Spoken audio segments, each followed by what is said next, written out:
Buenas tardes. En el marco de este Día Internacional de la Lucha contra la Corrupción, les damos cordial bienvenida a este panel Prevención de la Corrupción en las Contrataciones Públicas. Saludamos de manera especial al Superintendente de Bancos, Alejandro Fernández W.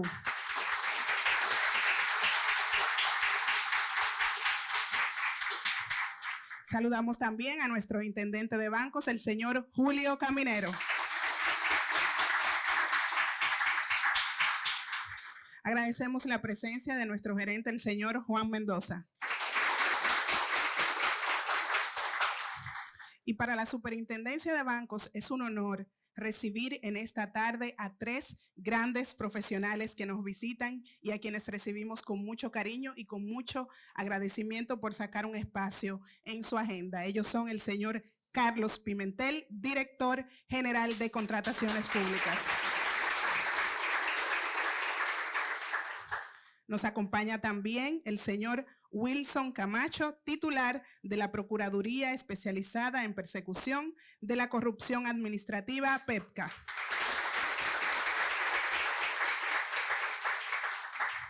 Agradecemos también la presencia del señor Rafael Dixon, socio, gerente y fundador de DIMAC. Un aplauso para él. Saludamos también a nuestra consultora jurídica, la señora Luz Marte. Y yo no sé si ustedes saben, pero este evento es doblemente especial porque además de tener este panel, pues estaremos reconociendo al personal de la SB que se destaca por su integridad. Un aplauso para todos y todas. Agradecemos a quienes nos acompañan a través de Teams y de inmediato vamos a escuchar las palabras de apertura a cargo de nuestro superintendente de bancos. Pues bien, encantado de estar aquí con ustedes esta tarde. Mucha gente no lo sabe, la gente cree que mi jefe se llama Luis Abinader Corona, pero que va, aquí tengo a 2 de mis jefes. Uno es, ¿verdad?, el doctor Camacho, a quien le dedicamos una buena parte de nuestro presupuesto, ¿verdad? Y por otro lado también el doctor Pimentel, que es quien decide todo lo que se compra o no se compra en esta institución. Así que nada, me pongan atención, señores jefes, y lo mínimo que ustedes podían hacer es acompañarnos esta tarde, aquí acompañarnos. Muy buenas tardes a todos y a todas. Extiendo una cálida bienvenida primero a los panelistas que nos acompañan, el magistrado Wilson Camacho, titular de la Procuraduría Especializada de Persecución de la Corrupción Administrativa, al señor Carlos Pimentel, director general de Compras y Contrataciones Públicas, y también el amigo Rafael Dixon, nuestro asesor en materia de compras y gerente del despacho jurídico de MAC. También dirijo un saludo especial a los miembros de la Comisión de Integridad Gubernamental y Cumplimiento Normativo, que son los oficiales de cumplimiento, y a todos los presentes en esta sala, a quienes nos acompañan por vía de Teams. Hoy es el 9 de diciembre, Día Internacional de la Lucha contra la Corrupción. Nos place acoger este panel sobre prevención de corrupción en las contrataciones públicas con la intención de aportar nuestro granito de arena a las reflexiones sobre integridad y transparencia en el sector público, sobre todo en el rubro que nos compete, el sistema financiero. Estamos convencidos de que a mayor cumplimiento de normativas y leyes contra la corrupción, más posibilidades de bienestar social. En la Superintendencia de Bancos, como ente supervisor de las instituciones bancarias, tenemos el compromiso de que la integridad permea el ejercicio de cada una de nuestras operaciones, procurando la transparencia y la rectitud en todas nuestras acciones, desde las más operativas hasta las más estratégicas. La confianza que los ciudadanos y las ciudadanas depositan en la SB ha sido nuestro gran logro y, a la vez, es el distintivo por el cual queremos seguir siendo reconocidos. Por ello, nuestra organización se une a la 4ª Campaña Nacional por la Integridad, impulsada por la Dirección General de Ética e Integridad Gubernamental, DGEIC, la cual busca cimentar una cultura de integridad y rendición de cuentas por parte de las instituciones públicas, que promueva una mayor participación de la ciudadanía en el cumplimiento normativo y la prevención de la corrupción. Actualmente, la ASB cuenta con el sistema de gestión integrado, el cual abarca estándares de calidad, seguridad de la información, la mitigación de riesgos de soborno y el cumplimiento de obligaciones a las que la institución está adherida. La certificación ISO 37001 sobre gestión antisoborno, recibida precisamente este año, representa nuestro compromiso con la mejora continua de los procesos que sustentan los resultados institucionales. Con la obtención de esta certificación, ratificamos una cultura de prevención del soborno y nuestra apuesta por la integridad gubernamental. A raíz de esta certificación, mediante la política de gestión de conflictos de interés, la ASB establece las directrices generales para la gestión de riesgos en materia de potenciales conflictos de esta naturaleza, que pudieran presentar los colaboradores fijos y o contratados vinculados a partes interesadas. Por otro lado, hoy también estamos reconociendo a un grupo de colaboradores y colaboradoras destacados por sus valores de integridad y transparencia, quienes han asumido los principios de nuestra superintendencia como suyos y al mismo tiempo fortalecen nuestra institución con sus valores profesionales y humanos. Nuestra gente nos llena de orgullo y de esperanza. Con este reconocimiento se corroboran los valores sólidos que sustentan nuestra cultura organizacional y que hablan de un entorno laboral ético y justo. Para la ASB es de gran satisfacción impulsar este tipo de actividades en las que se puedan generar nuevas y oportunas reflexiones que nos edifiquen como ciudadanía y como servidores y servidoras públicos. Reitero mi cordial bienvenida a todos los presentes, especialmente a nuestros invitados especiales, y confío en que será un encuentro enriquecedor de inmenso valor para todos y para todas. Les advierto que después del panel yo me voy a tener que retirar porque estoy en un proceso de una rehabilitación de un codo aquí que me tiene algo molesto, pero encantadísimo de poder disfrutar de nuestro panel que estará dirigiendo nuestra consultora jurídica. Hasta acá llego.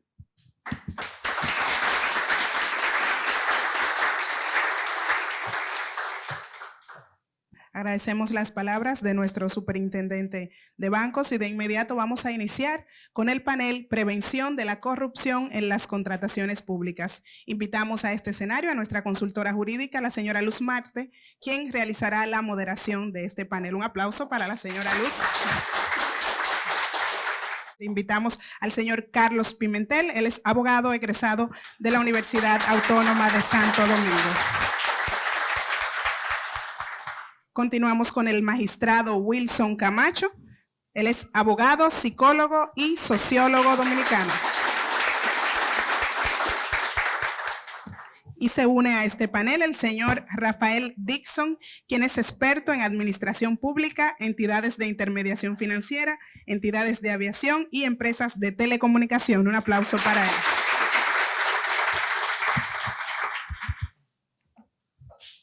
Gracias.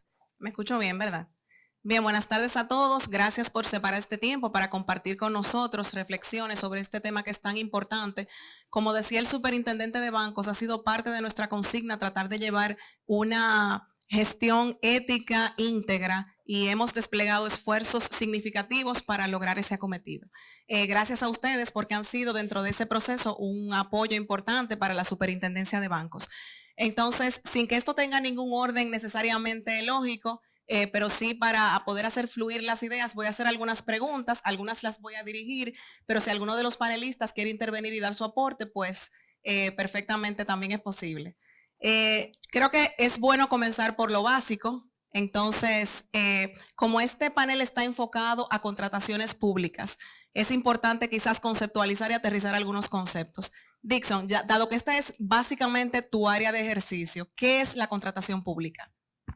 Bien, muchas gracias, Lucy. Agradecer la invitación de la Super de Banco para participar en este panel con grandes amigos, colegas y actores principales en materia de la lucha contra la corrupción. Mira, muy brevemente, yo creo que lo importante de esto es generar debate y reflexiones al respecto. La contratación pública implica toda la adquisición de bienes y servicios y de infraestructura que realiza todas las instituciones del Estado. Es decir, cuando hablo de todas las instituciones me refiero no solamente a la administración pública central, sino a los otros órganos extrapoder. Todo lo que implique o tenga que ver uso de fondos públicos para adquirir un bien, una obra o un servicio, estamos hablando de contratación pública, incluyendo las concesiones y las alianzas público-privadas y todo proyecto de infraestructura pública o con vocación a servicios públicos y uso general de la ciudadanía. Eso como para iniciar y generar el debate. Bueno, yo creo que bueno, primero un saludo a todos y a todas, un placer estar aquí. Creo que una definición de contrataciones no puede generar debates, solamente si el profesor Lixon me permite complementar. Cuando hablamos de contrataciones, no solamente cuando hablamos de contrataciones públicas, no solamente cuando se adquiere bien el servicio o obra, sino también cuando el Estado cede.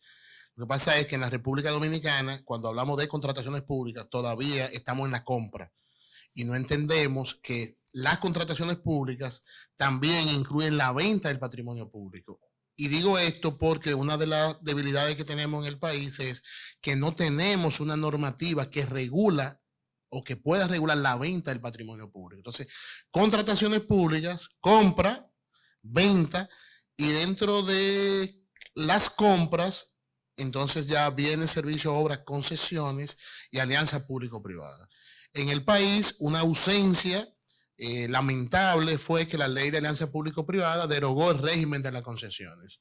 No obstante, estamos trabajando ya un proyecto de ley que esperamos que en la próxima legislatura el Poder Ejecutivo lo pueda introducir para poder conformar un sistema integrado de contrataciones, que es como le estoy llamando, que tiene bienes, servicios, obras, concesiones y alianza público-privada. Una acotación importante. Bien, entonces, si tenemos definido la contratación pública y sabemos que hay reglas preestablecidas, parecería que no hay espacio para la corrupción, porque lo único que hay que hacer es cumplir el decálogo de reglas que existen. Pero como el tema confluye también con la corrupción dentro del proceso de contratación, se hace necesario que nosotros definamos o tratemos de establecer qué es corrupción y las causas que pueden o actos que pudieran encerrarse en ese concepto de que es corrupción dentro de los procesos de contrataciones públicas. Bueno, yo primero quiero agradecer la invitación y la oportunidad en consecuencia que nos hace la Superintendencia de Banco de estar aquí. Y como ser justo es lo primero, si queréis ser felices, yo quiero agradecerle a todos ustedes el esfuerzo que yo sé que diariamente hacen para atender nuestra demanda, que generalmente es mucha, y que yo siempre le digo a Alejandro que el proceso de organización de la PETCA procura mejorar su capacidad de respuesta. Por ende, no les puedo prometer que en el futuro sea menos, sino que lo más probable...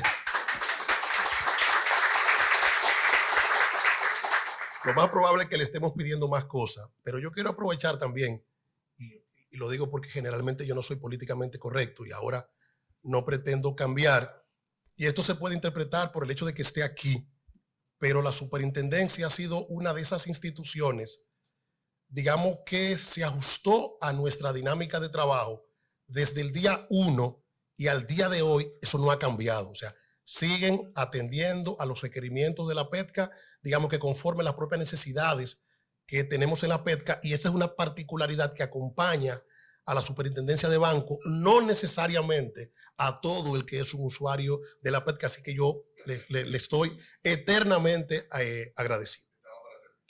Gracias. Bueno, volviendo a la pregunta, la definición de corrupción que a mí más me gusta y la que suelo utilizar generalmente es la definición de corrupción que adoptó el Banco Mundial, que es la desviación de fondos públicos para intereses privados. Esta definición podría tener el inconveniente de que puede dejar por fuera la corrupción privada, pero yo digo que si uno no es demasiado exigente, pudiera incorporar este tipo de corrupción también aquí, porque esa corrupción se da en una interrelación entre el funcionario público y muchas veces el sector privado. En el tema de compras y contrataciones, como yo estoy obligado a ser genio y figura hasta mi sepultura, mientras mis compañeros hablaban de la definición de qué se debe entender por una compra, una contratación de una obra o de un servicio, de una concesión, yo decía, pero ¿estamos bien los fiscales? Porque mientras ellos hablan de eso, yo veo un foco de peligro.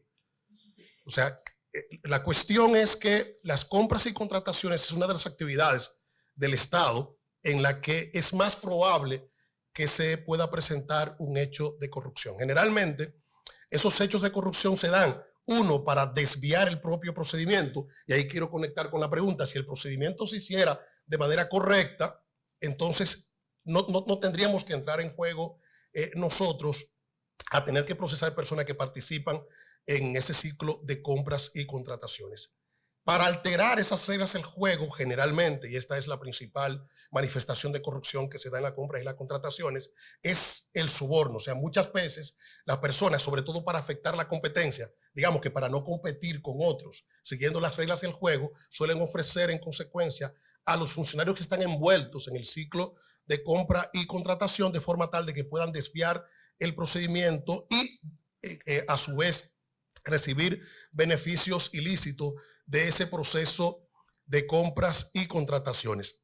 Yo no quisiera extenderme demasiado en este punto porque apenas debemos iniciar la contradicción, pero sí quisiera compartir con ustedes, sobre todo para ir a las formas de corrupción que se pueden dar en estos procesos. Algo que una persona en una ocasión, en un almuerzo, yo había ido a una provincia que me ahorro para no afectar sensibilidades, a dar una capacitación, y esa capacitación estaba apoyada por una agencia de cooperación internacional.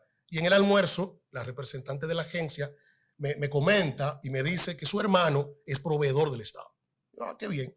Hasta ahí no me parecía ningún inconveniente, no pasa nada con que el hermano de una representante de una agencia sea proveedor del Estado. Y él me dice, y él cumple con todos los procedimientos. Incluso a él nunca los funcionarios se le quejan porque él, desde que gana una contratación, aparte el 10%. Y como ustedes comprenderán, yo abrí los ojos y digo, espérate. ¿Cómo que aparte el 10%? Me dice, sí, el 10% que se entrega, que es normal que se le entregue a los funcionarios. Y digo, espérate, primero vamos a definir las cosas. Que sea una costumbre es un tema, que sea normal es otra cosa, porque eso es delito. Y una de las formas más frecuentes de corrupción que se da en los procesos de compras y contrataciones es arrastrar unas prácticas que vienen desde antaño y que muchas veces, y a nosotros nos pasa, o sea, estamos interrogando personas y nos dicen, pero es que esto siempre se ha hecho así. Es que todo el que estuvo delante de mí recibió el mismo 10% y nunca lo procesaron, y nuestra respuesta siempre es la misma. Todos los que estuvieron delante de ti cometieron un delito. Solo que el derecho penal funciona de esta manera. A ti ha sido el primero, posiblemente en esa cadena, que hayamos traído por muchísimas variables que entran en juego, pero no podrá negar nunca que esa conducta constituye un ilícito penal que es frecuente en el tema de compras y contrataciones. Hay una frase que a mí siempre me ha llamado la atención y es que dice que el problema no es que la corrupción haya permeado al sistema, sino que la corrupción sea el sistema.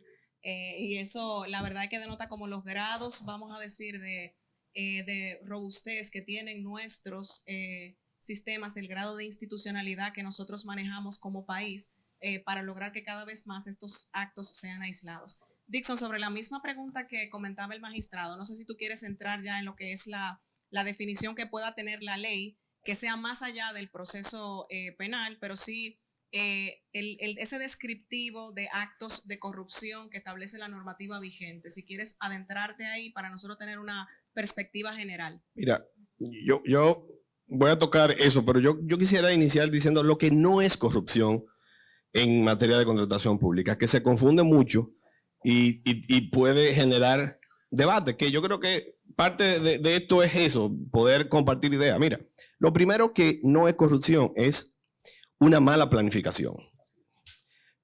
Eso tiene un efecto económico y tiene sanciones administrativas, pero el hecho de que la institución no se preparó, como se da muchas veces aquí, en una obra, comenzamos a hacer la obra, no tenemos los terrenos, pasaron 2 años, se aumentó, hay una corrupción. O sea, hay negligencia, hay imprudencia, hay impericia, todo lo que tú quieras. Y eso puede conllevar sanciones administrativas a los funcionarios, pero no hay un acto ilícito propiamente dicho. Otro elemento, el proyecto quedó mal, fue una mala contratación, hubo un error. La percepción generalizada, muchas veces pública, es que hubo corrupción. o que hay un aumento excesivo de la partida económica por distintas razones. Tampoco hay corrupción necesariamente, hay que investigar. Y vuelvo a la definición que daba el magistrado. Si hay un beneficio directo para la persona o sus allegados, hay corrupción. Tiene que existir ese hecho. ¿Cuáles son las causas principales en materia de contratación pública? Primero, esa componenda, los pliegos dirigidos. O sea, aquí sabemos los pliegos. Yo quiero contratar a un abogado administrativista, sacando los distintos procedimientos de excepción que tiene la ley. Bueno, yo quiero el abogado que sea medio calvo, que use lentes. Entonces va dirigiendo un mecanismo. Entonces ahí hay una práctica que puede ser que está sancionada en la ley, no necesariamente desde el punto de vista penal, sino desde el punto de vista administrativo. El elemento fundamental es el soborno, la colusión, las prácticas de colusiones, cuando varios oferentes se ponen de acuerdo. Mira, nosotros no vamos a subir de 5 pesos esta oferta. Ahí pueden existir sanciones administrativas. Ese beneficio, yo siempre incluyo aquí la corrupción, para mí es público-privada. O sea, ahí al final no puede haber en una corrupción en contratación pública.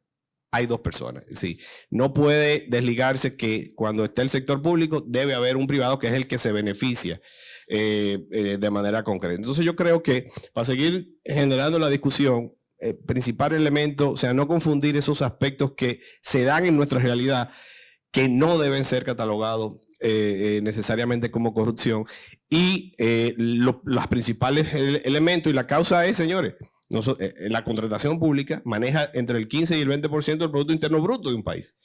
Pero sí, y vemos que más del 50% en los países y en los estudios que ha hecho la OSDC, cuando hay elementos de corrupción, implican un incremento en el sector, en el costo de la obra, del servicio, del bien. O sea, más de un 57% afecta. Eso es dejar de hacer una serie de inversiones para beneficiar los bolsillos de unos pocos. Entonces, yo creo que podemos seguir viendo otras preguntas. No sé si Carlos quieres ahí abundar sobre algunas sanciones administrativas, o Wilson quiere comentar algo. Bueno, sí, trataré de ser breve.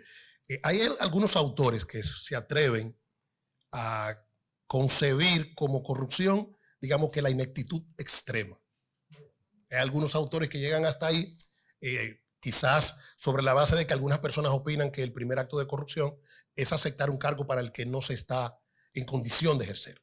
No obstante, difícilmente algún fiscal sobre la faz de la tierra que piense estratégicamente va a procesar personas por un problema de planificación. O sea, piensen en nuestros procesos, y una de las cosas que se nos critica a nosotros es la cantidad de personas envueltas en un proceso y la cantidad de páginas que tienen esos procesos. Y eso es haciendo acuerdos y excluyendo personas que se convierten en colaboradores, y para ser colaboradores han participado en la comisión del ilícito sin llegar en ningún caso, ni siquiera por asomo, a pretender procesar a una persona por un tema de planificación. Piense a dónde llegaría nuestro proceso si nos animáramos a incluir a los problemas de planificación en los procesos penales. Además, no existe ninguna norma en República Dominicana que entienda o que asuma los problemas de planificación como tipo penal. Muchas veces nosotros tenemos que discutir estos temas en los tribunales.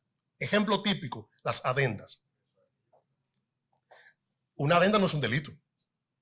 Ahora bien, que una persona coloque el precio por debajo del mercado en complicidad con el gestor institucional para luego con una adenda recuperar eso, no sé si me doy a entender, entonces tenemos una maniobra fraudulenta. Entonces el delito, el problema no es la adenda.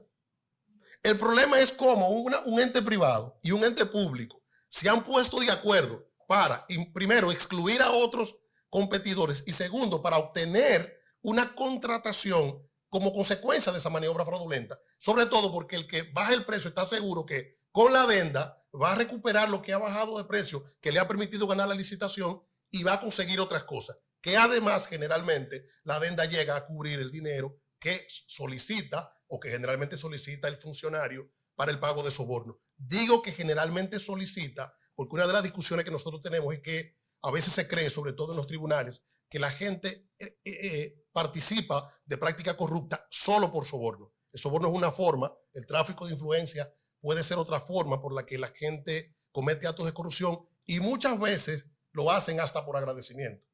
O sea, es que si X asume que Y, si lo ayuda con eso, va a obtener un capital económico que le va a ayudar a mejorar su capital político y que cuando, como consecuencia de ese capital político, pueda obtener una mejor función, entonces le va a ayudar.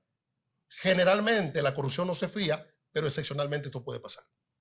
Eso me coloca, bueno. Sí, Diga, pues. director, usted sabe que usted es Bueno, el órgano rector, yo no me voy a meter No, con no. usted lo que usted quiera. Bueno, lo primero que una de las actividades de mayor riesgo de la administración son las contrataciones públicas. O sea, estamos hablando que 32% del presupuesto general de la nación está destinado para contratar bienes, servicios y obras. Y que el Estado, su funcionamiento, cumplir sus planes operativos, sectoriales, sus planes estratégicos, es sobre la base de la adquisición de bienes, servicios y obras. Pero además es la actividad que involucra la relación público-privada. Yo estoy de acuerdo con lo que señala el doctor Dinso. Para mí, yo no hago distinción entre la corrupción pública, privada, privada, pública. Para mí hay un acto de corrupción y hay dos actores. Y regularmente, cuando se trata de contrataciones públicas, yo creo que no conozco el primer caso de corrupción vinculado a contrataciones públicas donde no hay un actor privado y no conozco el primer caso donde no hay una coalición de funcionarios, porque no hay otra forma. Creo que los riesgos vinculados a las contrataciones, una área natural de muchos riesgos que todo el mundo conoce son las obras públicas, pero hay dos áreas más que yo quiero plantearla para prestar la atención. Obras públicas, todo el mundo sabe que es una de las áreas dentro de la contratación de mayores riesgos. La otra es la compra de medicamentos. Y la tercera, que todavía no estamos tan cerca, es el tema de contrataciones de bienes o servicios tecnológicos. Son las tres áreas de mayores niveles de riesgo, por los volúmenes, en algunos casos porque hay intereses geopolíticos envueltos también, y por otro lado son aspectos que están vinculados también a la seguridad del Estado. Entonces, para mí, dentro de las contrataciones, yo identificaba una sola área de riesgo o de mayor riesgo, pero ya tengo tres, que son esas. Con relación al tema de la planificación, si bien es cierto que la planificación es una buena práctica de gestión, de gerencia, también la ausencia de planificación es el caldo de cultivo para la discrecionalidad. Y la discrecionalidad se convierte en un riesgo de corrupción. Si bien es cierto que una adenda es legalmente, que una adenda puede obedecer a una ausencia de planificación o que nos encontramos alguna imprevisión en el camino, pero 7 adendas y un presupuesto adendado en más de un 200%, ya yo no puedo aceptar que es una ausencia de planificación. Obviamente, y digo esto porque hay casos concretos que tienen adenda que tienen más de un 200% y que fueron autorizados por la Contraloría General de la República, que es lo peor todavía. Claro, hay que hacer una diferencia que muchas veces se mezcla entre lo que es el equilibrio económico y lo que son las adendas por causa no previsible, que tenemos un porcentaje de un 25 vinculado a obra y un 50 vinculado a servicios. Pero el equilibrio económico no tiene que ver con causas no previstas en la ejecución del contrato, sino más bien están íntimamente vinculadas a una variación del valor, del precio del mercado que conduce a aplicar equilibrio económico y para lo cual el país no cuenta con un % para el equilibrio económico. Y qué bueno que no tengamos establecido un %, porque si no, la ejecución de obra en el tiempo sería muy difícil. Y voy a poner un ejemplo. Si tenemos un presupuesto para construir un edificio que en el presupuesto de la funda de cemento está a 200 pesos, Si en la ejecución de ese contrato el cemento sube a 400 pesos, pues obviamente hay que aplicar un equilibrio económico a ese contrato. Y eso es muy normal, es muy natural, aunque es de mucho riesgo. Ahora en el país solamente tenemos reglamento para el equilibrio económico en obra. El reglamento manda el equilibrio económico también en bienes y en servicios. Ahí vamos a ir con mucha cautela, reglamentando esta parte, porque regularmente los bienes son casi de entrega inmediata, o sea, no hay un plazo muy amplio que pueda haber una variación del mercado, entonces hay que tener mucho cuidado con el equilibrio económico. Dicho esto, con relación a la corrupción en las contrataciones, tenemos las modalidades tradicionales y la creatividad es inmensa, porque cada vez nos encontramos, tal vez no con hechos tipificados como actos de corrupción, pero sí van generando las condiciones para el enriquecimiento sin causa a través de las contrataciones. ¿Por qué las contrataciones de tanto riesgo? ¿Por qué tantas modalidades? ¿Y por qué quienes tienen el interés de depredar el erario público crean nuevas formas? Dos razones fundamentales. Lo primero, las contrataciones públicas es una de la entrada del lavado de activos. Una de la entrada del lavado de activos. Eso es lo primero. Hemos hecho algunas medidas y hemos tomado algunas medidas, pero creo que son insuficientes. Por ejemplo, la Dirección de Compra ha solicitado varias veces ser observador de la Comité Antilavado, que la ley dice que pueden invitar a una institución para estar ahí, aunque la ley no la... Pero creo que es importante. Y el otro tema es que la contratación ha sido la fuente para financiar la campaña electoral. Esa es la primera. Las contrataciones públicas ha sido el mecanismo en los últimos 50 años del financiamiento político. Y esto, sumado a que es una entrada del lavado de activos, pues entonces le genera importantes riesgos, y ahí existen distintas modalidades sobre las cuales vamos a ir hablando en el camino. Algunas no configuradas como tipificación penal todavía, otras que sí, pero debo decir, y esto es muy importante, que el hecho que nuestra normativa pueda ser mejorada para el control y la tipificación de la corrupción en contrataciones mucho más, no quiere decir que esa ley no sirve para esos fines, porque el Ministerio Público está haciendo malabares y es con esa ley. Claro, la está complementando con otras y es necesario reformarla, pero no quiero que se quede en el imaginario que la ausencia de un sistema de consecuencias fuerte en la ley será o deba ser el imperio de la impunidad en la República Dominicana. No sé si me explico. Sí. Bueno. Y frente a todas estas situaciones que pueden ocurrir y que de las que hemos estado hablando, ¿qué puede hacer una institución pública para prevenir actos de corrupción en sus procesos de contratación? Tener una buena planificación. Tener una buena planificación es muy importante. ¿Por qué?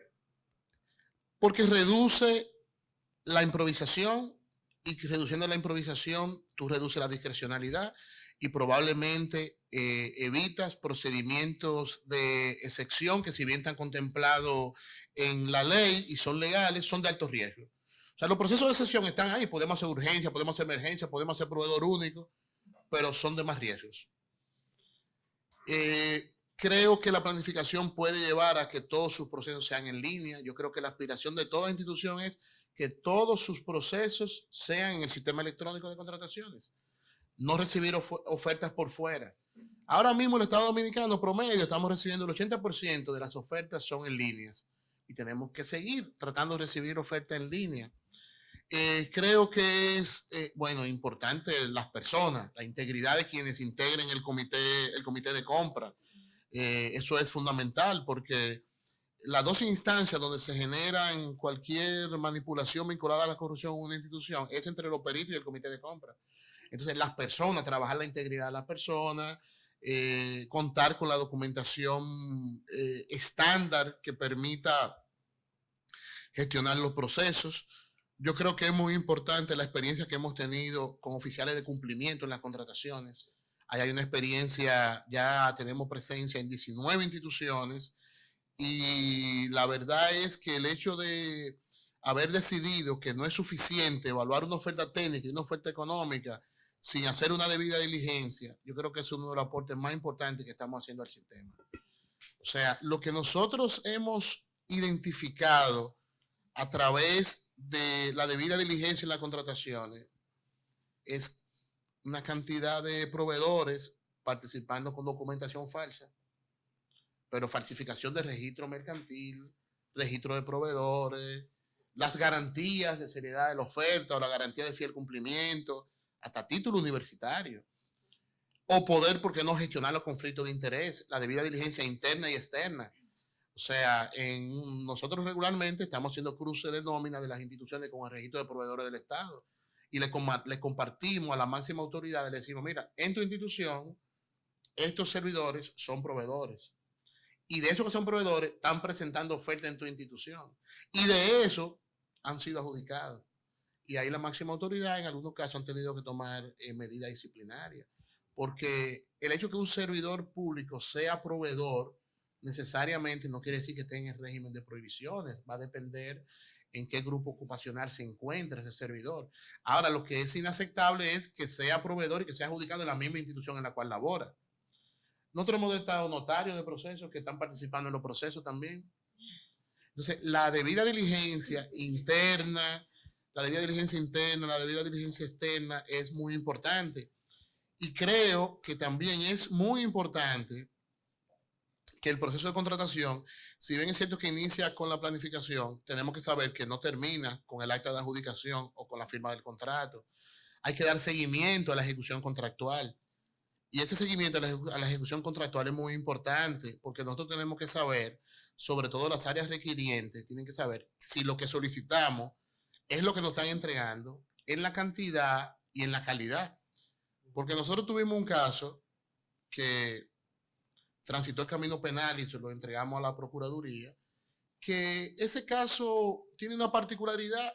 En los papeles de contrataciones todo está bien, pero todo está perfecto. Pero llamaba la atención que un mismo grupo de proveedores era adjudicado, pero cumplían con todo a simple vista. Pero ¿por qué la recurrencia? Y que esos proveedores tenían unos precios que ni siquiera la fábrica podía competir con ellos. O sea, ¿cómo va a ser que la fábrica no pueda ofertar una oferta económica que no pueda competir con ese proveedor que le compra a la fábrica?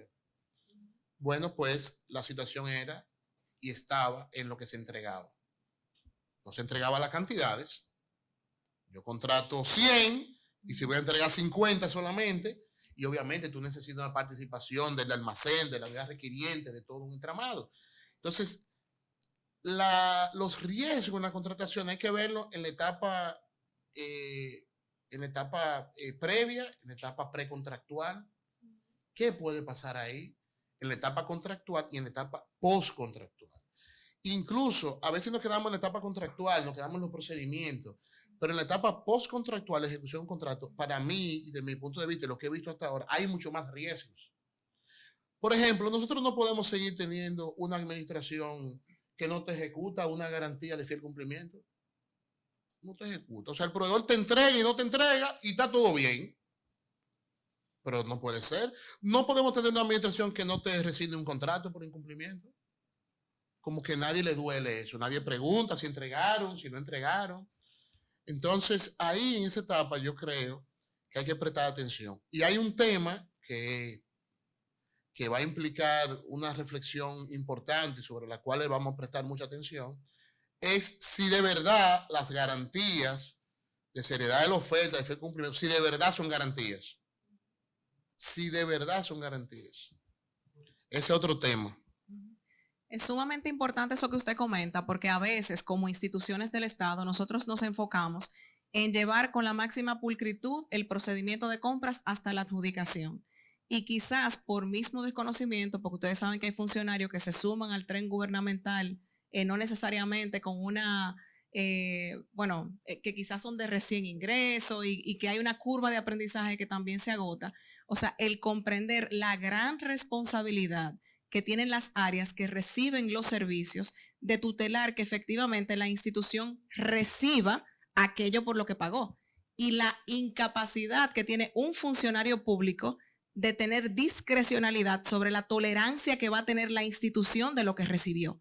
O sea, una cosa es, por ejemplo, que el pliego esté bien estructurado y que efectivamente se logre la contratación y el contrato se diseñe de la manera en que se quiere, y que luego entonces a nivel de ejecución surjan una serie de flexibilidades, porque quizá cualquier funcionario entiende que vamos a dejársela pasar, realmente ellos siempre no han quedado bien, y bueno, se acumulan como una serie de desvíos que tienen impacto también sobre el proceso completo. O sea que, como usted dice, señalar que es tan importante la etapa de planificación, la etapa de compra, de adquisición y adjudicación, como la etapa de recepción del bien a plena satisfacción de la institución, que implica recibir exactamente aquello que se contrató. O sea que me parece que es una puntualización muy valiosa la que ustedes hacen. Y también me quedo con la idea de que en la opinión de la mayoría de la gente, la DGCP cumple un rol pasivo. O sea, es el árbitro de la contratación,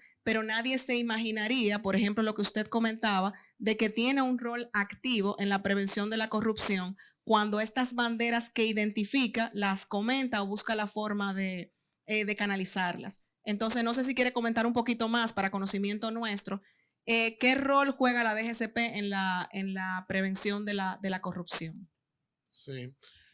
Bueno, en la práctica, nosotros tenemos un área de monitoreo de los procesos de contratación.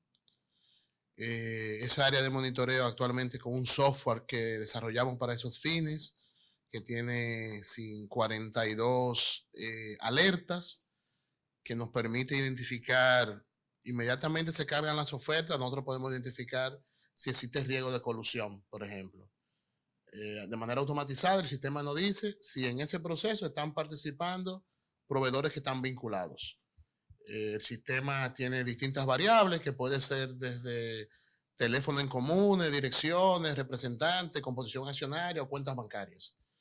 Y genera una alerta a la unidad contratante. Inmediatamente le dice, este proceso tiene riesgo de colusión.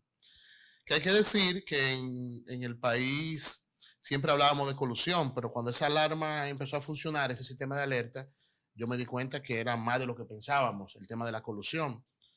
Y ahí nosotros trabajamos muy de cerca con Procompetencia. De hecho, Procompetencia acaba de sancionar ya la primera decisión sancionando a 2 proveedores por colusión, que es un precedente importante, el primer precedente de sanción de un acto de corrupción por Procompetencia, y ahora nosotros vamos a conocer ese caso también, y ahí vendrá una discusión jurídica si nosotros podemos conocerlo después que hay una sanción, y si hay una doble persecución y todo eso, pero eso creo que ese camino va a haber que transitarlo. Entonces está ese sistema de alerta que revisa los procesos de manera automática, identifica si hay colusión, si hay fraccionamiento, da alerta de los bienes que tienen alguna prohibición, si se están cargando con la debida autorización, con los debidos permisos. Tenemos proveedores también sobre los cuales tenemos alerta por riesgo reputacional, porque si bien es cierto que no han sido condenados por la cosa irrevocablemente juzgada, pero están siendo perseguidos, tienen causa pendiente o en la justicia a nivel nacional o a nivel internacional, y si bien es cierto que pueden participar todavía en otros procesos, pero nosotros tenemos el interés de saber en los movimientos de esos proveedores, dónde están participando. Y de manera permanente nosotros tenemos con las unidades de compra comunicación y observación, que no es necesario únicamente como prevención de la corrupción en un primer momento, sino también para que los procesos tengan las condiciones para llegar a un feliz término. O sea, antes de la etapa de enmienda, nosotros podemos decir, mira, este pliego le hace falta tales disposiciones o deben precisar tal, y las unidades de compra, pues, cuando son obligatorias, lo deben hacer de manera obligatoria. Cuando son recomendaciones de buenas prácticas, pues lo pueden hacer si lo entienden conveniente. Pero eso no ha llevado a nosotros a cuidar importantes recursos. Por ejemplo, la semana pasada tuvimos que suspender a través del monitoreo preventivo un proceso de la construcción del acueducto y otras obras conexas de Jarabacoa, que era un proyecto de 7.000 millones de pesos. Pero un proyecto de 7.000 millones de pesos sin código SNIP. Entonces ahí inmediatamente decimos, no, esto está suspendido hasta tanto usted tenga código SNIP y usted tenga la disponibilidad presupuestaria para embarcarse en una obra de esa naturaleza. Entonces el sistema de alerta no permite. El programa de cumplimiento regulatorio ha sido muy exitoso. Tenemos presencia en 19 instituciones. Esas instituciones representan casi el 82% del presupuesto de compra. No solamente en tareas de prevención, también deficiencias con relación a los procesos. Hemos diagnosticado internamente, hemos apoyado debidas diligencias en cada una de esas instituciones. Creo que uno de los temas más importantes ha sido la coordinación también entre las distintas instituciones del Estado Dominicano que tienen responsabilidad de prevención, de investigación o de sanción de la corrupción. Yo me atrevería a decir, y yo lo he dicho en otros momentos, yo creo que nunca como ahora hay un nivel de colaboración y coordinación entre los entes que tienen responsabilidad de investigar y de perseguir la corrupción como ahora. O sea, el nivel de intercambio de la Dirección de Contrataciones con la Dirección de Ética o la Dirección de Compra con la Unidad Antifraude o todo el apoyo y los volúmenes de información de PECCAP también cumpliendo. O sea que todo eso también ayuda a la disuasión, a la prevención, pero también a comprender el funcionamiento de los nuevos esquemas y las medidas que tenemos que adoptar para la prevención.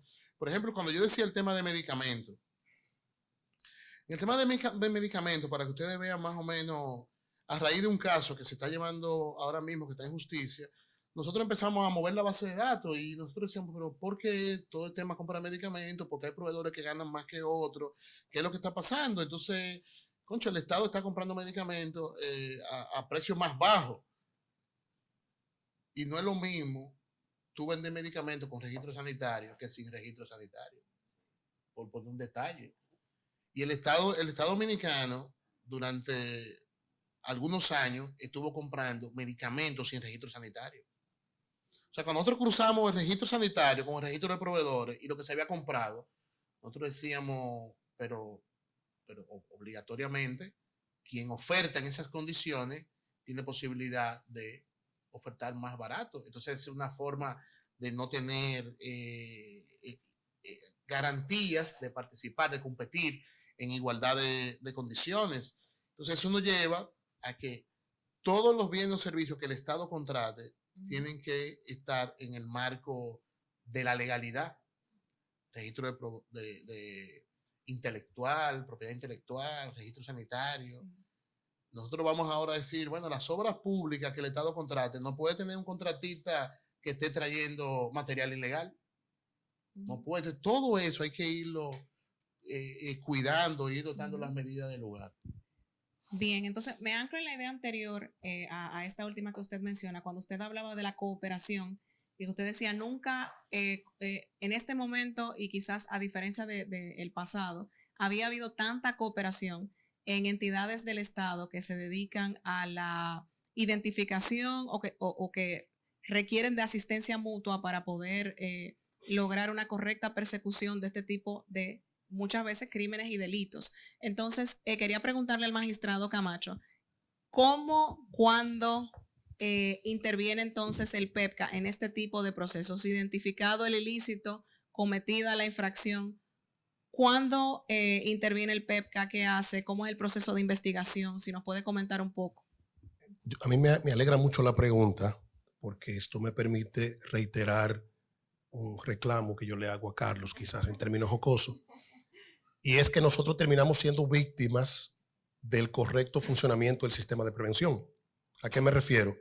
Alguien, digamos que un oferente denuncia que hay algún inconveniente en un proceso de licitación, se acercan a compras y contrataciones, compra, indaga, suspende el proceso, pero en el imaginario colectivo queda, y permítame decirlo en buen dominicano, que ahí se roban unos cuartos.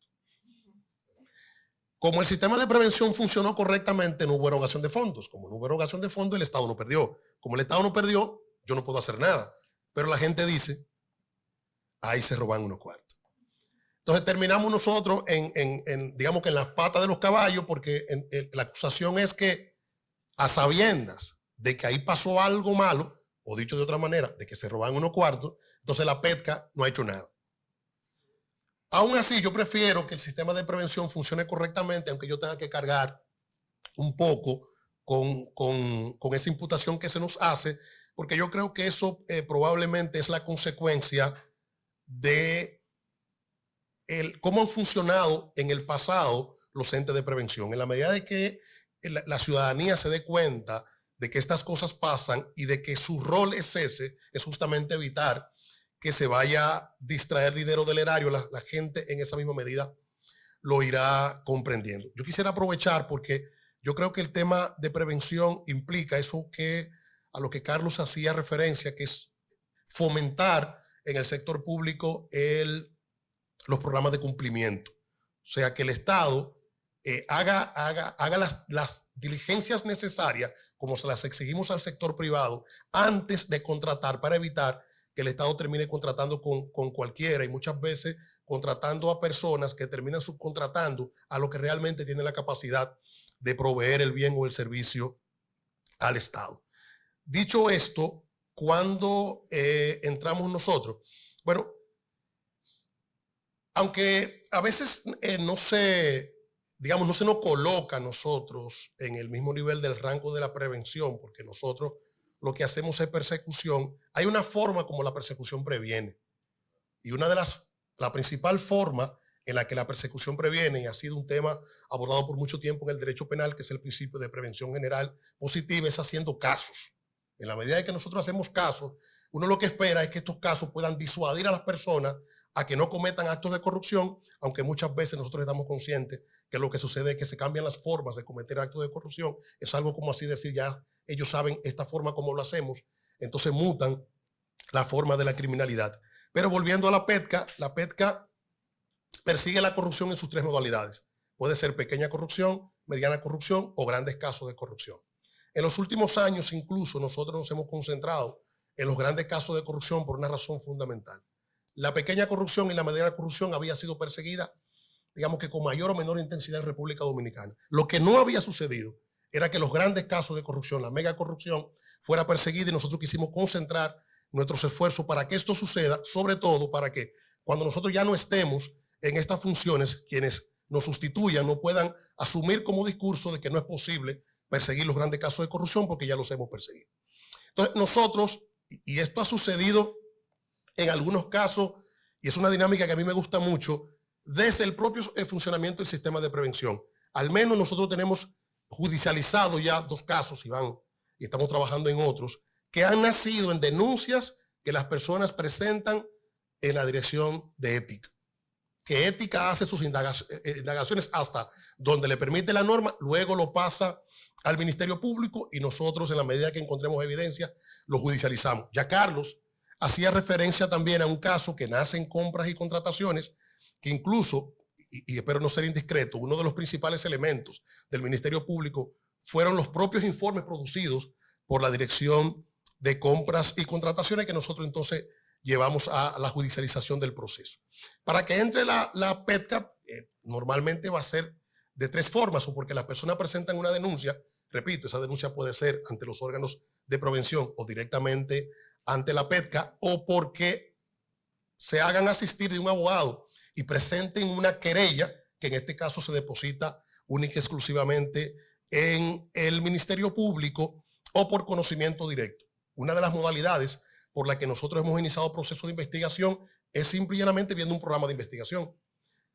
En algunas ocasiones, programas de investigación del pasado, o sea que cuando nosotros llegamos ya se habían producido, en algunos casos tenían años de que se habían producido, y nosotros fuimos y lo buscamos como parte de la noticia criminal o programas de investigación que se producen en la actualidad y que nosotros iniciamos procesos de investigación a partir de ellos. Nosotros no podemos, lamentablemente, avanzar con la misma velocidad que avanza un programa de investigación. Yo defiendo enormemente los programas de investigación, creo que es un gran aporte que se hace al proceso de transparencia, a la prevención de la corrupción y a la persecución de la corrupción. Pero el estándar que exige el programa de investigación es el de poder hacer un señalamiento.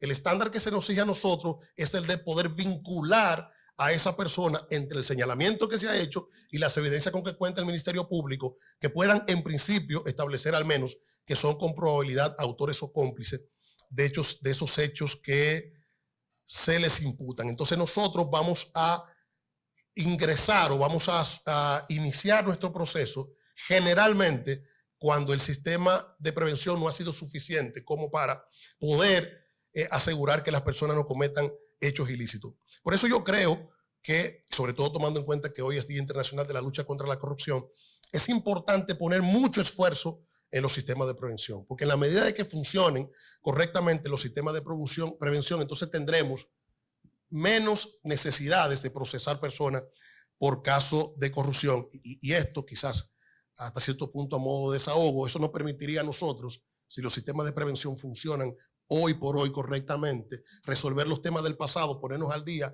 y poder dedicar mucho más esfuerzo a hacer investigaciones en caliente de forma tal de que podamos llegar en el menor tiempo posible a las personas que cometen actos de corrupción hoy. Ok, antes de cederte la palabra, Dixon, nosotros queremos agradecer a cada uno de los panelistas por el tiempo que nos han dedicado. Estamos próximos a concluir porque lamentablemente la hora que teníamos prevista se terminó, pero no queremos dejar de aprovechar personas de su estatura y trayectoria profesional para que antes de cerrar y luego quizás seguido de las palabras de Dixon, podamos tener quizás algo. Bueno, y dos preguntas del súper. ¿Alguna reflexión, recomendación que ustedes quieran darnos a nosotros como funcionarios públicos, a nosotros como institución que trata de hacer las cosas bien, pero siempre un buen consejo es aprovechado, teniendo en cuenta la experiencia, lo que ustedes han visto dentro de la administración? Entonces sí quisiera invitarlos a que no cerremos el panel sin algún tipo de recomendación, de reflexión o de exhortación a nosotros como institución. Entonces, Dixon. Mira, lo que yo iba a decir, voy a aprovechar todo eso para palmarlo. El riesgo de corrupción siempre va a existir mientras vivan seres humanos. O sea, con lo cual, pretender que no va a existir corrupción es una quimera. Entonces, uno de los aspectos fundamentales que hay que fortalecer en las instituciones públicas principalmente es el control. Sí. La contratación pública inicia con la fase precontractual, pero la parte contractual, cuando se ejecutan los procesos, que es lo que hemos estado viendo, es donde más se ha hecho énfasis. Ahora, la parte de ejecución, ¿cómo nosotros estamos revisando, gestionando, administrando nuestro contrato? La respuesta es que en la mayoría de las instituciones no hay una buena gestión del contrato. Y ahí se puede prever muchísimos riesgos, porque los riesgos no salen de la noche a la mañana. La corrupción no se detona de un momento a otro. O sea, se van dando señales, principalmente los riesgos de corrupción en materia de contratación. Otro elemento que creo importante a destacar es el relativo a los programas de cumplimiento y a la cultura de educación y de transformación de la conciencia humana. Es decir, ¿qué pasa cuando identificamos una empresa o sancionamos una empresa de corrupción y luego la volvemos a contratar por la razón que sea después? ¿Cuál es el mensaje que estamos dando en la sociedad? ¿Le damos la espalda, nos paramos, nos sentamos? No, a veces, o sea, ese es un elemento. Se identificó la conducta, la sanciono, pero la trato de extirpar del mecanismo para que no siga dañando las otras manzanas que están bien. Entonces, eso puede suceder por diversas razones. Primero, identificarlo, promocionarlo. Nosotros tenemos que saber quiénes son nuestros oferentes, quiénes son nuestros contratistas. Vamos a tener un perfil del contratista. Juan Pérez contrató conmigo, quedó bien, quedó mal. ¿Cómo lo rankeamos? Nosotros utilizamos las herramientas de tecnología Uber y nos damos cuenta si él tiene 5 estrellas, si tiene 3 y tiene 2. Usted puede contratar con uno de 3, no importa. Usted sabe que tiene más riesgo que con uno de 4 o de 5. Usted tiene que ir creando un perfil del contratante y ser transparente y público. Hemos avanzado mucho hablamos mucho de transparencia y de publicidad y hemos avanzado mucho desde el año 2006 al día de hoy. Pero tenemos que ser todavía más transparentes publicando, mira, a este contratista se sancionó por esto. No tiene nada de malo, es un perfil del contratante. En otros países sucede de manera tradicional. Entonces yo creo que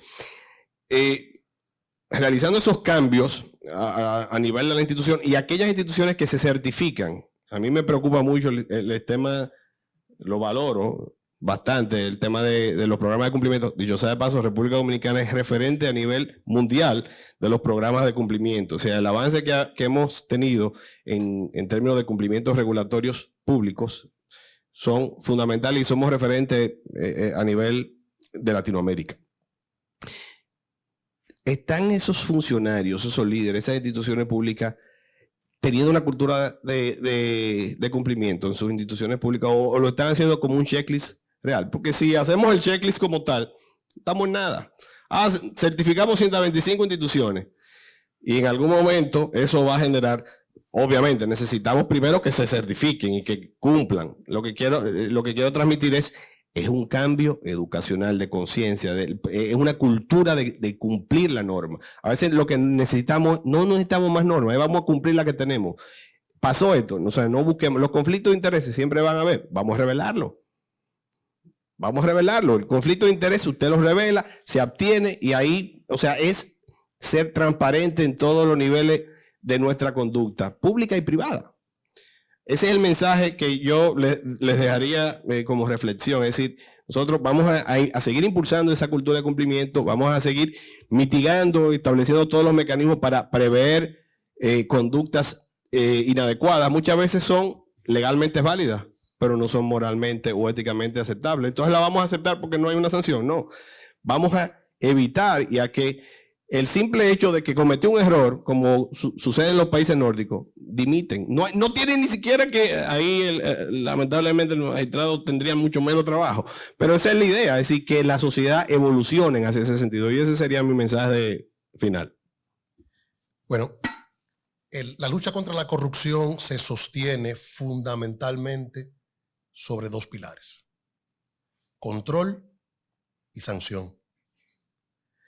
Ya Dixon habló un poco del control y digamos que todo lo que hemos hecho esta tarde en el panel está muy vinculado al control. Entonces yo quisiera en estos segundos finales hablar de sanción. Ningún programa de prevención será lo suficientemente efectivo para evitar que las personas se corrompan si la corrupción no es sancionada. En el siglo XVII, el marqués de Beccaria, César Beccaria, decía que los criminales le temen más a la efectividad del sistema que a la drasticidad de la pena. O sea, no importa que pongamos en una ley que va a haber pena de muerte para la corrupción o que la condena va a ser de cadena perpetua. Si la posibilidad de que lo condenen es muy remota, no sé si me doy a entender. O sea, va a seguir la motivación a cometer actos de corrupción si no hay sanción. Por eso yo suelo decir, el principal reto de la lucha contra la corrupción en República Dominicana es derrotar la jurisprudencia de la corrupción. Hasta que nosotros no nos aseguremos de que la corrupción sea debida y correctamente sancionada, pero sancionada, entonces difícilmente podamos avanzar a mayor velocidad en este proceso. Y digo a mayor velocidad porque ya nosotros hemos avanzado y hemos avanzado bastante. Y este es un tema que los propios organismos internacionales reconocen a República Dominicana el avance que ha tenido en la lucha contra la corrupción. Aún así, nos quedan desafíos y el principal desafío que nosotros tenemos es que ese porcentaje, siempre las personas van a estar motivados a delinquir y en este caso a cometer actos de corrupción por su propia condición humana. Entonces ese porcentaje de personas que logre superar el mecanismo de control debería ser entonces correctamente sancionado para que el mensaje que llegue al conglomerado social es que la corrupción sí es sancionada en República Dominicana y que es sancionada correctamente y que si cometes un acto de corrupción, la probabilidad de que estés sentado o sentadas en el banquillo de los acusados respondiendo por esos actos de corrupción son altas y que la posibilidad de que te sancionen por esa condición también es muy alta. Y yo quiero terminar volviendo a lo que Dixon decía del mensaje. Y no puedo hacerlo sin dejar de repetir un ejemplo que la semana pasada, quizás 10 días, compartía también en un panel. Nosotros tuvimos un caso de corrupción incluso que nosotros encontramos cuando llegamos a la PETCA, de una persona que fue arrestada en el año 2013. Se le inició un proceso, fue declarada en rebeldía y duró 7 años en rebeldía. Fue arrestada nueva vez en el 2020. En el 2020 se le conoció un juicio, fue condenada. Esa persona apeló, la Corte de Apelación anuló la decisión original y mandó a nuevo juicio. En nuevo juicio se conoció de nuevo y fue condenada. Esa persona volvió y apeló y la Corte de Apelación confirmó la decisión. Apeló a la Suprema Corte de Justicia y la Suprema Corte de Justicia anuló la decisión y mandó a nuevo juicio. En nuevo juicio, en la Corte de Apelación, confirmaron la decisión, pero le suspendieron la pena. Nosotros recurrimos ante la Suprema Corte de Justicia sobre la base de que el que comete un acto de corrupción y se le ha aprobado la comisión de un acto de corrupción, tiene que pagar por la comisión del acto de corrupción, si no, el resto de lo que nosotros hacemos no pasará de buenas intenciones. La Suprema Corte de Justicia rechazó el recurso de casación y esa persona no estará un solo día en las cárceles. Entonces, ese tipo de mensaje, el sistema tiene que tener cuidado de enviar esos mensajes porque termina estimulando la corrupción. Pero, si yo lo dejara hasta aquí, entonces es como para salir de aquí cabizbajo. ¿Qué nos corresponde a nosotros sobre esa realidad?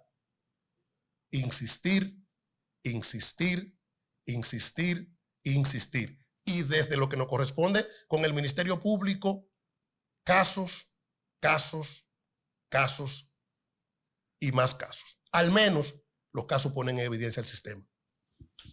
Bueno, como reflexión final, como decía Luz, recomendaciones. Lo primero es que no aceptemos que se normalice una frase que he escuchado mucho, o una afirmación más bien, que dice que el tema de la corrupción es cultural. Cuando se dice que es cultural, nos están llevando a decir que todos somos corruptos. Y si todos somos corruptos, todos somos iguales. Eso no podemos aceptarlo. Porque no es cierto que todos somos corruptos, no es cierto que todos somos iguales. Aquí hay muchos dominicanos y dominicanas que quieren vivir en un país decente y representando a todos los sectores. Y obviamente tenemos aquellos que han promovido la jurisprudencia de la corrupción, también insertado en todos los sectores. Entonces no podemos permitir que se normalice eso, como todos somos corruptos. Yo donde dicen eso, digo yo, no, todos no. Sáquenme de ahí, de esa lista. Lo otro es que la función de un servidor público es actuar apegado a la legalidad, porque todo lo que nosotros podemos hacer o no hacer claramente está establecido en la normativa. Y cuando usted tenga duda, pregunte. Pero todas nuestras normativas de la administración pública nos dicen qué es lo que tenemos que hacer. Y si no lo dice, no lo podemos hacer. Si no lo dice, no lo podemos hacer. Entonces eso es muy importante. Lo otro que es muy importante por aquellos que están vinculados al tema de contrataciones, aunque no solo para ellos, las responsabilidades son individuales. O sea, si usted es parte... No, yo lo sé. Yo lo digo con conocimiento de causa. O sea, si usted es parte de un comité de compra, lo que usted firme, deje de firmar, lo que usted apruebe o deje de aprobar, es su responsabilidad única y exclusiva. Entonces, los consultores jurídicos, planificación, responsables de acceso a información, financiero, tienen responsabilidad en todo lo que haga en el comité de compra. No son colectivas las responsabilidades. Cada quien responde por sus hechos. Y eso pasa también para los peritos. Los peritos igual. Los peritos, sus responsabilidades son individuales. Y el comité de compra tiene que saber que los informes periciales no tienen que aprobarlo necesariamente. Que a veces entendemos que los informes periciales, no, usted lo puede devolver o no aceptar. El comité de compra está en toda la obligación. Entonces, las responsabilidades son individuales. El magistrado dice que él da fe. Yo también doy fe de eso. Los últimos casos que he visto en instancia judicial vinculada al tema de contrataciones, he visto responsabilidades individuales, he visto testigos a cargo que estuvieron en el mismo comité de compra, he visto peritos que estuvieron participando en el mismo informe pericial que está siendo juzgado, pero uno está imputado y otro está testigo a cargo. Entonces, eso es muy importante y en eso hay que ser muy correcto, muy vertical. Hay que ser jodón. ¿Qué es jodón? Okay, aquí dice que Wilson es más jodón que el Diagne. No. Sí, es más jodón, él es jodón. No, por eso no importa de jodón. Ah, que Carlos es muy jodón. Ah, sí, jodón. A lo que le llaman jodón en esta sociedad. O a veces en nuestro entorno. En nuestro entorno le llaman jodón una gente que dice, mira, eso no se puede porque la ley establece tal y tal cosa. Yo quisiera que sea diferente, pero no. Como en una ocasión, y con esto termino, Luz, que me preguntan precisamente con el tema de las adendas. Me dice, Carlos, pero ¿qué podemos hacer? Porque mira, este proyecto ya se adendó, hay que adendarlo de nuevo. Más o menos, ¿qué tú crees que podemos hacer? ¿Tú crees que podemos buscarle como un bajadero? Y yo le digo, bueno, mira, yo en la ley de compra y en la ley de Contraloría, yo he buscado bajadero por todos los lados. Yo no he encontrado esa palabra bajadero. Eso no existe bajadero. Y después le dije, además, por esos bajaderos, hay unos cuantos que están enfrentando la justicia por buscar bajadero. En esto no hay bajadero. Hay ocasiones que a mí me ha tocado decir que no se puede con el deseo que se pueda. ¿Qué es el deseo que se pueda? Que a veces yo entiendo que son proyectos, que son iniciativas, que son importantes para el país, pero normativamente no se puede. Por eso nosotros fuimos a una ley, la 118-21, para poder terminar 400 escuelas, porque había que terminarlas porque están ahí. Ahora, ¿se podían terminar haciéndole más adenda a esa escuela? No, por imposible, porque legalmente no hay forma. Entonces tenemos que actuar apegado estrictamente a la legalidad. Eso es lo que nos corresponde como servidores públicos. A veces queremos ayudar, a veces tenemos una orden, a veces tenemos un mandato, pero ustedes siempre piensan en que su responsabilidad y sus decisiones son individuales. ¿Es así? Bueno, pues ya lo dijo el magistrado. Déjame. Vamos a ver si podemos hacer esto en 4 minutos solamente. Primero, una reflexión general, y es esa parte de, digamos, de no somos todos iguales. Eso es así. Ahora te voy a decir algo. A veces como que un poquito en interacciones que uno tiene, y te estoy hablando como titular de la institución, muchas veces en temas vinculados a conflictos de interés y cosas de esa naturaleza, yo llego a pensar, pero ven acá, ¿será que aquí el único pendejo soy yo? Donde verdaderamente uno se cuestiona como que la práctica de lo que yo entiendo en mi haber, que es lo correcto, de lo que yo aprendí en mi casa, de mi papá, o de lo que es lógico, cuando vienes a ver de manera bastante generalizada, pues no es así. Y a veces como que el que se entiende, como que el jodón, o el que va nadando en contra de la corriente, es uno. Y ha sido en más de una ocasión que he tenido esa conversación con otros titulares del gobierno. Y digo, vean, pero de repente lo que estamos mal somos nosotros. Te lo digo a manera de catarsis o de desahogo. Y no con eso quiero decir o afirmar de ninguna manera que yo soy San Alejandro, que aquí somos perfectos, ni mucho menos, porque no es para nada el caso. Pero es algo como que uno ve con cierta reiteración, sobre todo en temas que tienen que ver con conflictos de interés, número uno. Número dos, y digamos de órgano rector a órgano rector, Carlos, yo a veces, por ejemplo, aquí en la Superintendencia de Bancos, nosotros establecimos el fiel cumplimiento a la ley de compra y contrataciones, cosa que no se hacía anteriormente. Establecimos también un comité de compras, yo pienso que más que bien estructurado, bien asesorado y más que bien también liderado y encabezado. Y en definitiva, aunque yo te lo puedo afirmar, en 52 meses de superintendente, nunca me he sentado con un proveedor o un suplidor de esta organización. Nunca. Y tú ves que hay gente que me quiere llamar, no, para hablarte de esto, de lo demás, y dice, no. Es que eso yo lo he delegado por completo al comité de compras y yo no me veo con proveedores ni con suplidores. Solamente veo eso cuando vengo a firmar el contrato que me mandan ellos. No obstante eso, yo asumo plena responsabilidad de lo que ocurra en esta institución. Para bien o para mal, la cabeza soy yo. Nadie sabe que Juan es el presidente del comité o que Luz es la consultora jurídica. La cabeza que va a rodar es la mía y yo la asumo con responsabilidad.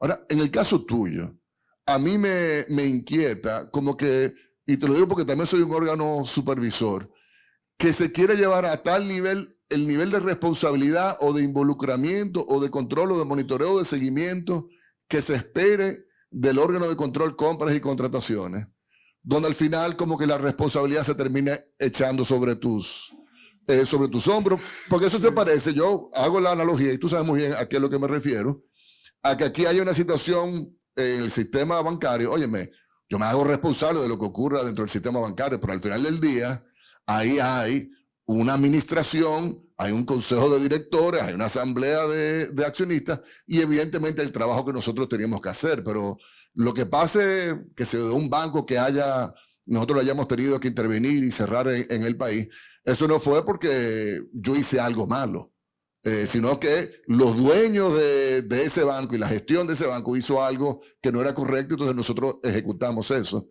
Entonces a veces me inquieta hasta qué punto podemos subirle las expectativas, y no por ti, sino porque algún día no va a ser tú el que va a estar ahí. Como que no, que todo está bajo el control y bajo la responsabilidad de compras y contrataciones. ¿Por qué qué? Sí, mira, primero, antes de esa última reflexión, yo creo que a la superintendencia que tiene su comité de compra y que ha hecho todo el esfuerzo para cumplir la ley, que no lo hacía antes, tiene una pequeña deuda con el Siscompra, sobre todo porque ha buscado un rango de compararse con el órgano rector, entonces... Sí, que estamos marcando mejor que ellos, señores, en el sistema de compra. Mira, primero hay desconocimiento cómo funciona el sistema. Todavía no se entiende que funciona sobre la base de la descentralización operativa y la centralización de la política y la norma. Hay gente que cree que yo soy que compro, incluso que yo soy que firmo los papeles, así que dicen. Yo me encuentro en el aeropuerto, un oficial de migración me dice, Carlos, mira cómo estamos, mira. Y yo, ¿cómo? Y el aire está dañado. Y yo, ¿cómo va a ser? Porque tiene que arreglar eso. Dije, pero eso está en el escritorio tuyo para que tú lo firmes. Y yo no tengo que firmar ningún papel. Eso pasa. Pero también hay que decir, el magistrado le llama la jurisprudencia de la corrupción, pero hay una industria mediática de la corrupción y de la extorsión de la corrupción también que va instalando una narrativa de la defensa de personas imputadas de corrupción que asumen esa vocería, que quieren atraer a su entorno también otros actores. Que es el caso mío de manera muy, muy particular en algunos casos, que se habla de la responsabilidad que yo tengo o tuve por aprobar o no aprobar cuestiones que no tengo que aprobar ni que tengo que desaprobar, porque las responsabilidades son particulares. Entonces, alrededor de todo eso se teje mucha mentira, mucha manipulación, que a veces uno no tiene la herramienta para salir al frente de eso o tiene que esperar que llegue el momento para. Pero tenemos que seguir educando cómo funciona el sistema. O sea, la dirección no compra, la dirección no autoriza, la dirección no aprueba, y que cada instancia dentro del sistema de contrataciones tiene sus funciones, tiene su competencia y tiene sus responsabilidades. Eso es lo que pasa, es que el magistrado sabrá más que yo. Yo quisiera en un minuto referirme a la primera parte que tocaba Alejandro sobre la reflexión. Mire, primero, el poder, y eso está demostrado, el poder se comporta igual en todas partes. Eso lo decía Eva Joly, que fue una jueza francesa, o sea, en Francia, el país de las libertades, y ella decía que investigar corrupción pareciera a veces que uno tiene que ir pidiendo permiso al propio corrupto para poderlo investigar. Eso pasó en Francia, pero en Guatemala una parte de los fiscales que perseguía corrupción hoy está en el exilio, pero en Argentina una parte de los fiscales que persiguió Odebrecht terminó siendo investigado. O sea, el poder se comporta igual en todas partes. Una de las cosas que quiere, y me refiero al poder que se pretende alcanzar por malas artes, para que no vayamos a confundirnos. Una de las cosas que quiere esa cultura o esa dimensión del ámbito del país de que se trate, que pretenden construir fortunas sustrayendo el dinero del colectivo, una de las cosas que quisieran es que nosotros nos desanimemos y que nosotros bajemos los brazos y que le bajemos un poco a la velocidad, porque a la medida que nosotros le bajamos la velocidad, ellos van a aumentar la suya. Yo recuerdo que cuando yo era un fiscal desconocido y feliz, un compañero me llevó un mensaje de un abogado, me dije, mira, era un buen abogado, te mandó a decir que para tú ganar casos, lo puedes hacer con el 50% de tu esfuerzo. Eso era en aquel momento. Lo digo porque a veces la gente cree que lo que nosotros hacemos ahora es porque estamos ahora. Tenemos 20 años haciendo esto, solo que ahora las ven las cámaras. Y yo le dije, dile a ese abogado que yo tengo 2 velocidades. Esta y una mayor. Entonces que él puede elegir cuál de las 2 velocidades quiere, si esta o la siguiente velocidad. Hacer lo correcto puede hacer que uno en ocasiones se vuelva reflexivo, hasta existencial, y se sienta solo. Eso puede pasar. Lo que nunca debe pasar es que nos sintamos mal ni sintamos vergüenza por hacer lo correcto. Los que tienen que sentir vergüenza y bajar la cabeza son los que hacen la cosa incorrecta. Nosotros sí nos tenemos que llenar de paciencia, a veces tenemos que respirar profundo, contar hasta 5 millones, pero cada vez que nos levantemos debemos seguir haciendo lo mismo. Y es seguir haciendo lo correcto. Bravo.